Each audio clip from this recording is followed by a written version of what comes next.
Ju thatë për zëvendës kryeministrin e Kosovës, Zojin Gruvalla. Ju e dini të deklarimin e saj publik, natyrisht deklarimi i saj, nuk e dini se ka për në cilësi personale apo si antare e Këshillit të Ministrave të Republikës Kosovës, por nuk ka absolutisht asnjë udhëzim, asnjë qarkore, asnjë fjalë për atë si person.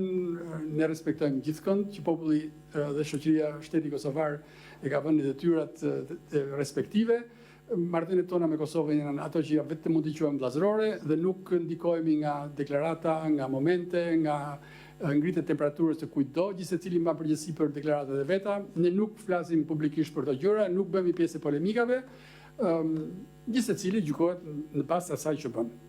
Serbia, Kosova dhe ajo që thatë ju, ose të paktën siç e dëgjova unë, që pse duhet Shqipëria të ketë marrëdhënie me Serbinë në këtë formë, ndërkohë që mbështet Kosovën. Unë e thash në fillim.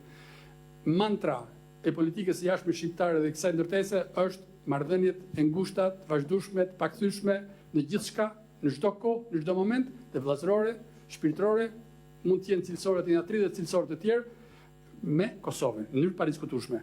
Kjo nuk na përjashton dhe nuk na ndal të kemi marrëdhënie me ata me cilët mendojmë se duhet të kemi marrëdhënie në rajon apo tjetër kund. Dhe mos harroni që ka qenë ky kryeminist, i cili në vizitën e parë historike në Beograd shkoi dhe i tha në sy presidentit Vučić, Serbia duhet të njohë Kosovën.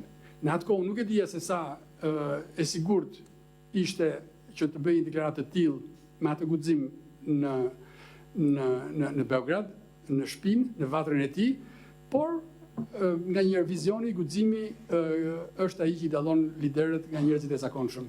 Por edhe një herë, ne do bashkëpunojmë me Serbinë në mënyrat dhe format që gjykojmë absolutisht të nevojshme për interesat tona, pa cënuar kurrë në asnjë milimetër bashkëpunimin apo interesat e Kosovës. Në mënyrë pa diskutueshme. Mund të vazhdoni?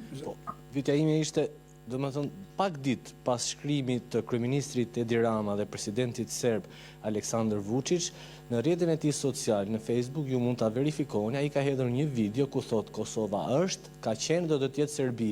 Ju ka bërë shumë përshtypje deklarata e kryeministit Edi Rama në Serbi atkohë. Nuk e di, a ju bën përshtypje kjo deklaratë e presidentit serb dhe a mundet Shqipëria të bëjë strategji të përbashkëta për integrimin me një personazh të tillë që ka disa vite që bën tilla deklarata? Është e vërtet, pajtohem totalisht me ju që më ka bërë shumë përshtypje deklarata e kryeministit Rama në Beograd dhe jam akoma impresionuar. E kam përshtypjen që duhet jemi të tërë, po paktën unë ngel më impresionuar, domethënë sepse nuk është diçka që ndodh për ditë dhe nuk është diçka që e ka bërë gjithkush. Por ju folë për strategji, kush po flet për strategji me Serbinë? Është një artikull dhe nuk është një platformë. Është një artikull, është një menduar brainstorming me zë dhe jo një projekt i caktuar. Ai artikull u bë, u lexua, çka ka ndodhur mes atij artikulli?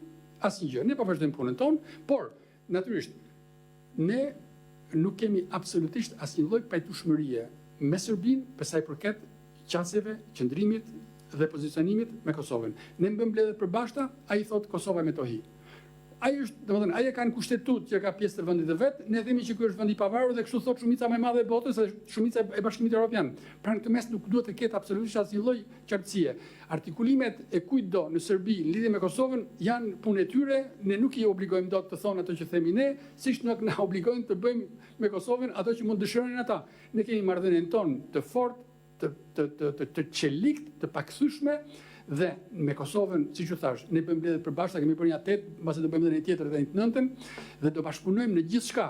Ne do të japim Kosovës çfarëdo lloj ndihme të mundshme, konkrete, përfshirë siç kemi bërë me portin, përfshirë siç kemi bërë në aspekte të tjera, përfshirë siç kemi bërë në protokollin e bashkëpunimit në fuqen ushtarake me Kroacinë, i cili nuk ka asnjë natyrë ofensive, pavarësisht se si portretizohet apo si shikohet në Serbi, po këto janë akte konkrete. Domethënë, dhe këto nuk duhet t'i ngatrojmë me faktin se çfarë dhe si e bën Serbia. Për atë ne kemi, shikoni, dje u bë mbledhja e Këshillit të Sigurimit, mbledhja rradhës, bën 2 herë në vit, Këshillit të Sigurimit. Qëndrimet janë absolutisht të kundërta, janë diametralisht të kundërta, siç ishte qëndrimi im në takimin me, dhe nuk ishte një surprizë, domethënë nuk prisja që të binin dakord. Do vi, unë shpresoj që sa më parë të vi moment kur të jemi gjithnjë më shumë dakord për të dalë nga ky qerthull i cili nuk shkon as sekundi dhe për të avancuar drejt asaj që është normalizimi i plot.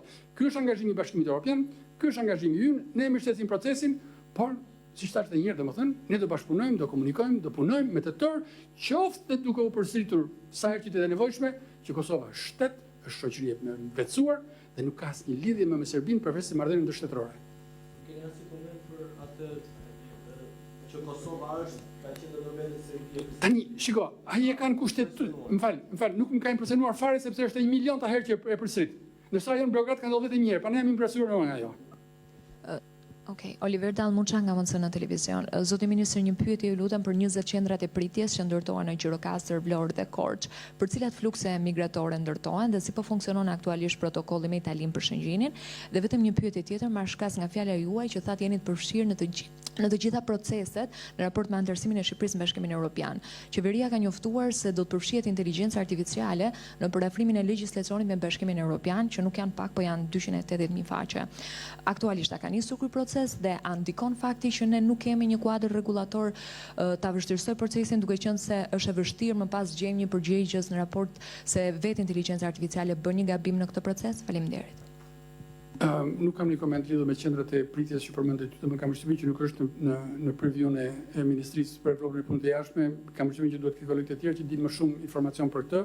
Lidhur me ecurinë e protokollit të nënshkruar me palën italiane, ato janë gjëra të ditura, të njohura, domethënë në rastin ton ne morëm një thirrje nga Italia, Shqipëria ju përgjigj për herë të parë Italisë, mbasi e ka thirrur nuk e di se sa herë për ndihmë, hera e parë që kërkua ndihmë Shqipërisë, Shqipëria ishte e gatshme dhe tregoi absolutisht atë që duhet tregonte, gatishmërinë për të ndihmuar një vend fqinj, një vend mik, ndoshta vendin më mbështetës së Shqipërisë në jo vetëm Bashkimin Evropian, por edhe në rrugë dypalshe.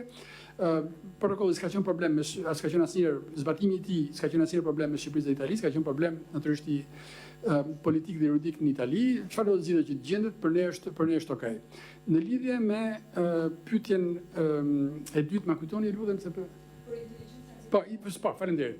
Për inteligjencën artificiale, është shumë e vërtetë dhe shumë e saktë dhe në fakt duhet të jemi shumë të ndjeshëm për mënyrën se si mund të përdorim teknologjinë dhe inteligjencën artificiale në përditësi ku ka avantazhe dhe dizavantazhe, pa diskutim. Kushdo që përdor whatever, ChatGPT apo Gemini apo Claude etj, domethënë do duhet të bëj kujdes e para sepse ato nuk është shkencë, është teknikë verbër. Ne themi inteligjencë artificiale sepse ashtu ka ngelur ëndri, po s'ka asgjë inteligjente aty.